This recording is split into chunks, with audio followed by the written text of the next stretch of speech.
Perkenalkan, nama saya Yolanda Suburian. Saya dari kelas 10-4. Pada hari ini saya akan menjelaskan teori tentang masuknya agama Hindu-Buddha ke Indonesia. Halo teman-teman, kali ini aku mau jelasin salah satu teori tentang masuknya Hindu-Buddha ke Nusantara, yaitu teori Brahmana. Teori Brahmana menyatakan bahwa agama Hindu-Buddha dibawa oleh para Brahmana, yaitu golongan pendeta dari India. Teori ini dikemukakan oleh J.C. Van Leur. Menurutnya, para kepala suku di Nusantara mengundang Brahmana untuk melegitimasi kekuasaan mereka. Mereka diundang untuk memimpin upacara keagamaan dan memberikan dasar suci bagi pemerintahan raja-raja di Nusantara. Karena hanya Brahmana yang menguasai bahasa Sanskerta dan kitab suci Weda, mereka punya peran kunci dalam penyebaran budaya India. Bukti kuatnya adalah banyaknya prasasti di Nusantara yang menggunakan bahasa Sanskerta dan huruf Pallawa. Hal ini terlihat jelas pada prasasti peninggalan kerajaan besar seperti Kutai dan Tarumanegara. Artinya, penyebaran Hindu-Buddha kemungkinan besar dilakukan oleh golongan terpelajar, bukan oleh pedagang atau prajurit.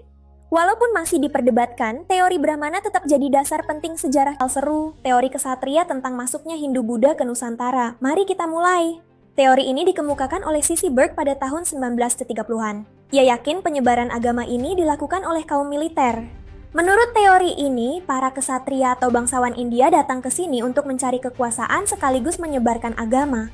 Mereka membawa pengetahuan tinggi, mulai dari agama, politik, hingga bahasa Sanskerta yang sangat berpengaruh. Di sini, mereka menikah dengan putri lokal, membentuk dinasti baru, dan membangun kerajaan besar seperti Kutai dan Sriwijaya. Buktinya kuat, ada prasasti, artefak, dan banyak nama tempat kita yang berasal dari bahasa Sanskerta. Tapi ada celahnya, tidak ada bukti kuat kedatangan militer India secara besar-besaran di catatan sejarah kita. Teori tentang masuknya Hindu-Buddha ke Nusantara, yaitu teori Vaishya. Teori Vaishya menyatakan bahwa agama dan budaya Hindu-Buddha dibawa oleh para pedagang India, yaitu golongan Vaishya.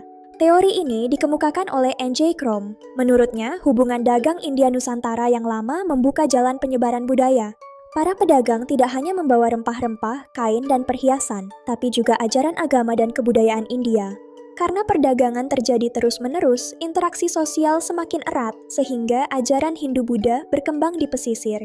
Teori ini didukung fakta bahwa jalur perdagangan laut saat itu sangat ramai dan menjadi pusat pertemuan berbagai budaya. Walaupun masih diperdebatkan, teori Vaishya menunjukkan betapa pentingnya peran perdagangan dalam sejarah kita. Nah, menurut kalian, teori kali ini aku mau jelasin salah satu teori tentang masuknya Hindu-Buddha ke Nusantara, yaitu teori arus balik. Teori arus balik menyatakan bahwa orang-orang Nusantara justru aktif pergi ke India untuk belajar agama dan budaya Hindu-Buddha. Setelah belajar, mereka kembali ke Nusantara dan menyebarkan ajaran tersebut di wilayahnya masing-masing. Teori ini didukung oleh pendapat F.D.K. Bosch yang menekankan bahwa bangsa Nusantara tidak hanya pasif menerima, tetapi juga aktif dalam proses penyebaran budaya. Hal ini terlihat dari kemampuan masyarakat lokal dalam menggunakan bahasa Sanskerta dan huruf Pallawa pada prasasti-prasasti awal, seperti di Kutai dan Tarumanegara. Keren banget kan kemampuan leluhur kita? Artinya, penyebaran Hindu-Buddha bukan hanya dibawa orang India, tetapi juga dikembangkan sendiri oleh bangsa Nusantara. Jadi menurut teori arus balik, bangsa kita sudah aktif belajar ke luar negeri sejak dulu loh. Keren banget kan? Menurut kalian gimana?